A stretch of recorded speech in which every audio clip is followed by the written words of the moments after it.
Bienvenidos de nuevo a todos, especialmente si acaba de llegar, si está en línea o aquí. Estoy seguro que todos nosotros tenemos una opinión acerca de Jesús. Todo el mundo tiene una opinión sobre Jesús. Estoy seguro que la mayoría de nosotros nos consideramos seguidores del rabino de Nazaret.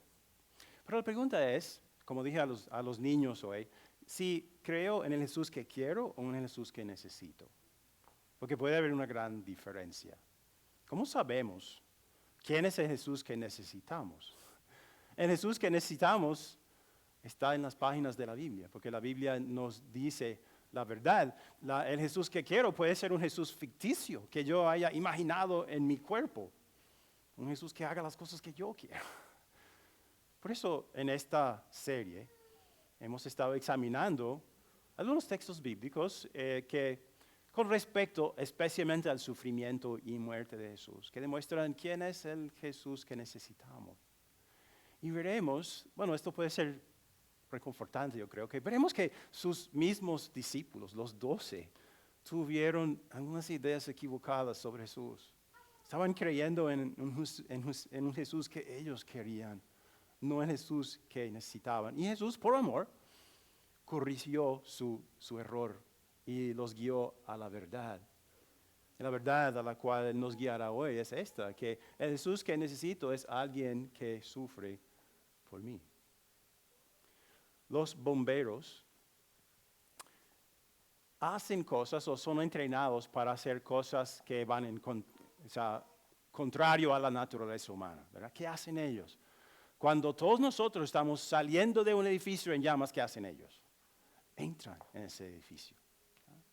Usan ropa protectiva moderna, pero aún así se arriesgan.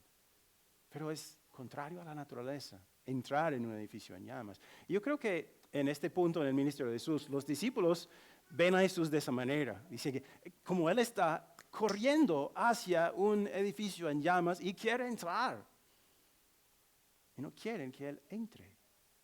Leemos esto. Luego comenzó a enseñarles Jesús. El Hijo del Hombre tiene que sufrir muchas cosas y ser rechazado por los ancianos, por los jefes de los sacerdotes y por los maestros de la ley. Es necesario que lo maten y que a los 3 días resucite. Habló de esto con toda claridad. Jesús habló honestamente con ellos, pero honestamente ellos no querían escucharlo, ¿verdad? Este no era el Jesús que querían. Un Jesús rechazado y matado por los romanos y también por su propio pueblo. Querían un Jesús poderoso, victorioso, un Jesús que pudiera conquistar a los enemigos nacionales de Israel, devolverle a Israel la gloria de los días de antaño, como los días de David y Salomón, pero un Jesús que se rinde sin pelear. ¿Notaste que Jesús dijo, es necesario? Debemos escuchar esa palabra. Es necesario, dijo, que lo maten y que a los 3 días resucite. Jesús les había dicho muchas veces que estaba aquí para hacer la voluntad de otro. ¿De quién? Del Padre. Dice que es necesario. Mi Padre dice que es necesario que yo padezca todo esto. Pero eso no le importaba a Pedro y a los otros discípulos. Que leemos esto. Pedro lo llevó aparte y comenzó a reprenderlo. Imagínense, el estudiante reprende al maestro. Y Mateo en su evangelio nos da las palabras exactas que dijo Pedro, aquí están. De ninguna manera, Señor, esto no te sucederá jamás.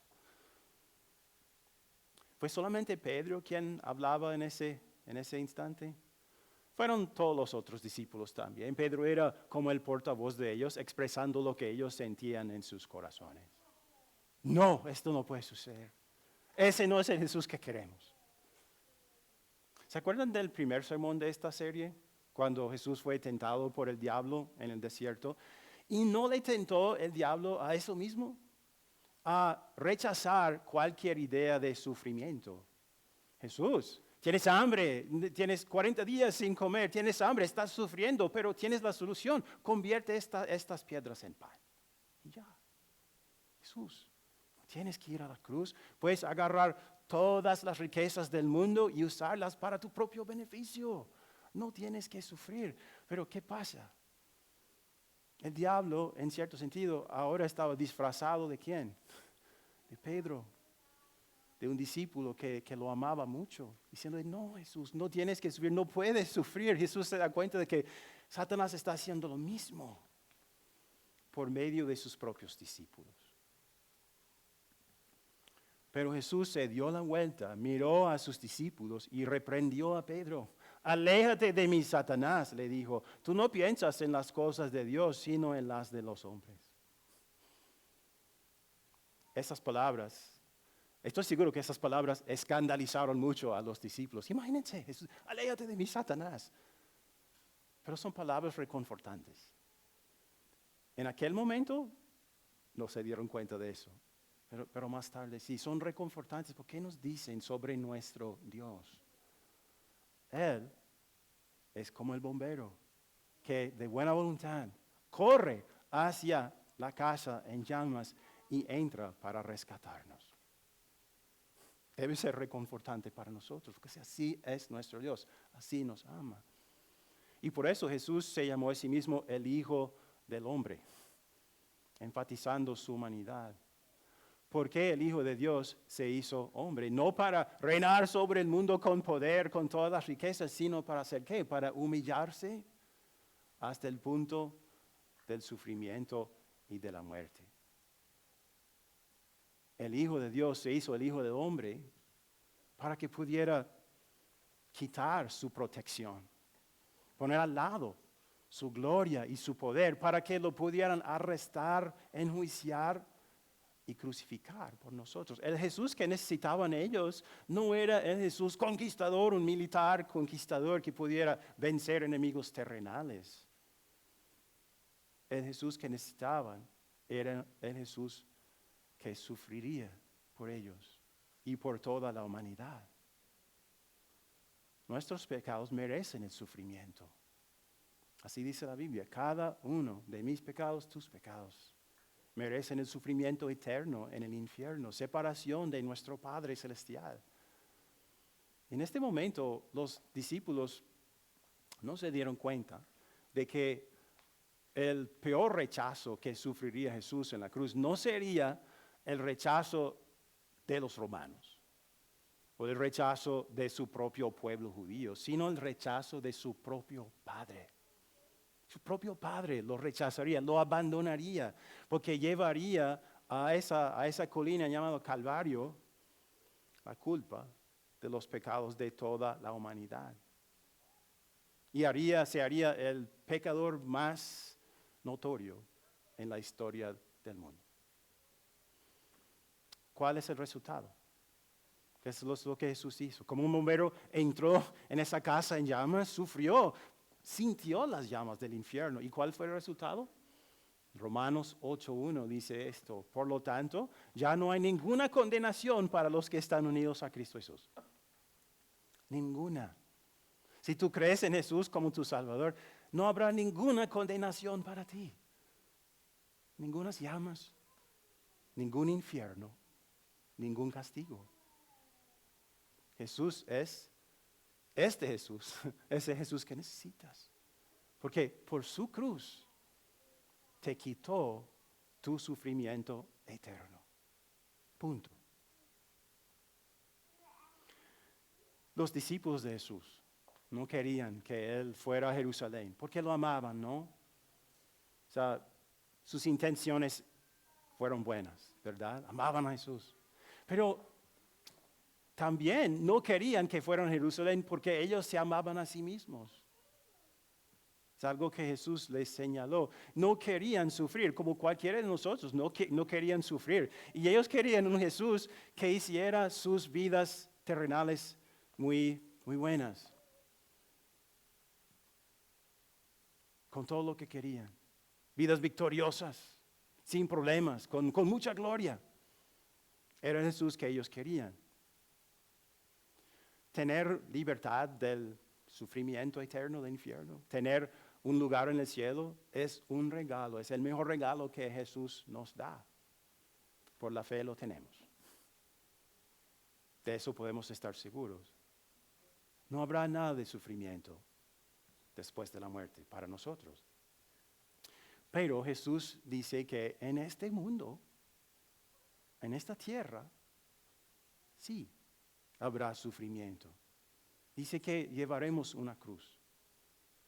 Entonces llamó a la multitud y a sus discípulos. Si alguien quiere ser mi discípulo, les dijo, que se niegue a sí mismo, lleve su cruz y me siga. Porque el que quiera salvar su vida la perderá, pero el que pierda su vida por mi causa y por el evangelio la salvará. Ninguna cosa que nos pueda ofrecer este mundo vale más que lo que nos da Jesús, ¿verdad? Ninguna cosa que el mundo nos puede dar vale más que lo que nos da Jesús. Por eso dijo en el versículo 36, ¿de qué sirve ganar el mundo entero si se pierde la vida? Cualquier cosa en este mundo que tenga el poder de separarnos de Jesús, de destruir nuestra fe en Él, tiene que ser resistida. Cualquier tentación, cualquier pecado. Y eso es una lucha. Y una lucha que nos da sufrimiento. Jesús dice que es una cruz. Ahora algunas personas, si conocen esta costumbre, dejan algo durante la Cuaresma. ¿Han escuchado de eso? No voy a tomar café durante la Cuaresma. O no voy a ver televisión durante la Cuaresma para recordarme lo que Jesús hizo por mí. Eso está bien, pero a eso no se refiere Jesús. Él se refiere a negarnos a nosotros mismos. Significa eliminar cualquier cosa que se entrometa entre mí y mi Salvador, que destruirá mi fe en Él. Es una lucha. Es una cruz. Y nuestra cruz, la cruz a la que se refiere, no nos hace discípulos de Jesús. No nos gana el cielo. Solamente la cruz de Jesús hace eso. Pero Jesús dice que si somos sus discípulos, vamos a llevar la cruz. Llevamos la cruz porque somos discípulos de Jesús. En el cielo no tendremos una cruz. Pero ahora la llevamos porque tenemos un enemigo adentro, ¿verdad? La nueva naturaleza en nosotros dice, sí, Jesús, quiero seguirte hasta morir contigo. Pero ¿qué dice la otra naturaleza, la vieja? No dice al Señor, hágase tu voluntad. Dice, se hará mi voluntad. Haré lo que yo quiero hacer. Y por eso hay una lucha entre nosotros, dentro de nosotros. Por eso sufrimos, por eso llevamos la cruz. Para este momento en su ministerio, muchos discípulos ya habían abandonado a Jesús. Jesús tuvo más de 12 discípulos, lo sabían, ¿verdad? Y se dice que la mayoría de ellos ya lo había abandonado. Pero ahora que está haciendo Satanás, está tentando a los 12 a abandonarlo también. Porque ¿qué están pensando?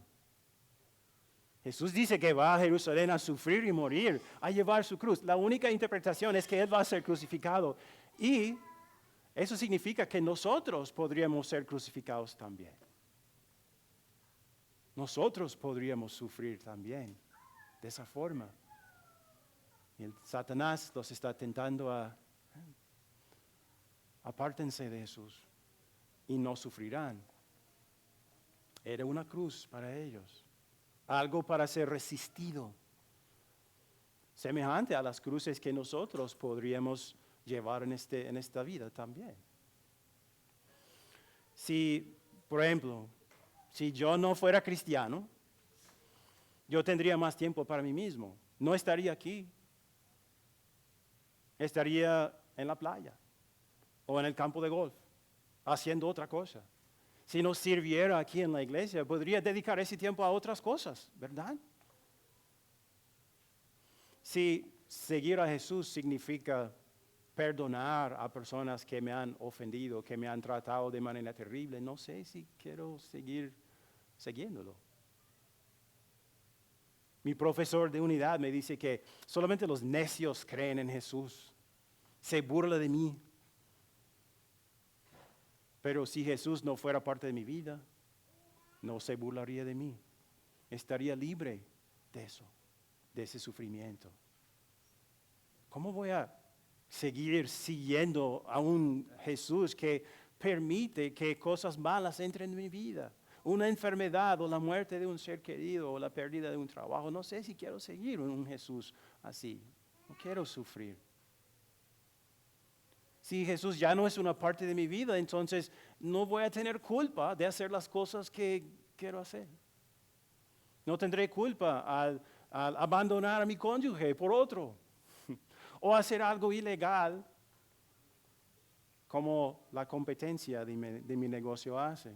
Podría eliminar ese sufrimiento, sentirme culpable por algo así y tener una vida como a mí me guste. Son solamente algunos ejemplos de las cruces que se podrían enfrentarnos en la vida. Las cruces de cada persona son diferentes, ¿verdad? Habrá muchas tentaciones de decir que nos dirán, apártate de Jesús y tendrás una vida mejor. Eso te quitará el sufrimiento, ¿verdad? Pero la pregunta es, ¿qué haremos? ¿Qué haremos con la cruz? ¿La llevaremos o la desecharemos? ¿Haremos la voluntad de Jesús o haremos nuestra propia voluntad? Pero lo que necesitamos recordar es que si rechazamos a Jesús como el Señor de nuestra vida, también lo perdemos como nuestro Salvador. Pedro, por ejemplo, en la Semana Santa, tenía una cruz y pensaba que su cruz pesaba muchísimo, demasiado, entonces la tiró. Está en el patio del sumo sacerdote la noche antes de la muerte de Jesús y ¿qué están haciendo la gente? Acusándolo. Tú eres uno de los discípulos de Jesús. Te hemos visto con él, ¿verdad? Tú hablas como un Galileo, Jesús es un Galileo, tienes que ser uno de los discípulos. La cruz pesaba mucho. Pedro pensando, me van a matar como Jesús. ¿Y qué hizo con la cruz? La desechó y se fue corriendo. Negó 3 veces que conociera a Jesús. Pero después no encontró al Salvador que quería, sino el Salvador que necesitaba. Porque después encontró un Salvador que le dijo, te perdono, te restauro. Y es así con nosotros también. Jesús hará lo mismo. La cosa es que llevar la cruz duele. Sufrimos. Pero la cruz también nos da gozo si la recibimos con fe. Porque si recibimos esa cruz con fe, cuando sufrimos así, ¿qué hacemos? Volvemos a la cruz de Jesús. Decimos, Señor, necesito tu ayuda, estoy sufriendo aquí, se están burlando de mí. Estoy sufriendo, tratando de resistir esta tentación. La cruz está muy pesada, pero encontramos el mismo Salvador, el mismo Jesús, que nos dice, te perdono, te prometo que te sostendré. Te prometo que una vida sin sufrimiento, sin una cruz en el cielo, te espera. Vale la pena. Si cambias tu cruz por lo que te ofrece el mundo, pierdes lo que gané por ti. Y eso sería la peor cosa. Entonces yo te ayudaré a permanecer en pie, a permanecer en la fe. Cuando yo fui confirmado a la edad de 14 años, recuerdo esta pregunta, porque nuestro pastor nos hizo varias preguntas. Y esta era la que me asustaba más. Nos preguntó, ¿estás dispuesto a sufrir todo antes que abandonar, hasta la muerte, antes que abandonar a Jesús? ¿Estás dispuesto a sufrir todo hasta la muerte antes que abandonar a Jesús? Y yo respondí que sí, aunque me daba miedo. Porque me dijo, ¿estás dispuesto a llevar la cruz hasta que llegues al cielo? Resistir la tentación con Jesús, con la ayuda de Jesús, para que no caigas de la fe. Y dice que sí. Mi oración es que todos nosotros digamos lo mismo. Llevaremos una cruz, sufriremos, porque esta naturaleza nos ataca, el diablo nos ataca, el mundo nos ataca y esa cruz va a estar muy pesada a veces. Pero mi oración es que la llevemos con fe, siempre confiando en que Jesús nos dará la fuerza para llevarla. Y mi oración es que Jesús la use para que hagamos lo que dice Hebreos 12:2. Fijemos la mirada en Jesús, el iniciador y perfeccionador de nuestra fe, quien por el gozo que le esperaba soportó la cruz, menospreciando la vergüenza que ella significaba, y ahora está sentado a la derecha del trono de Dios.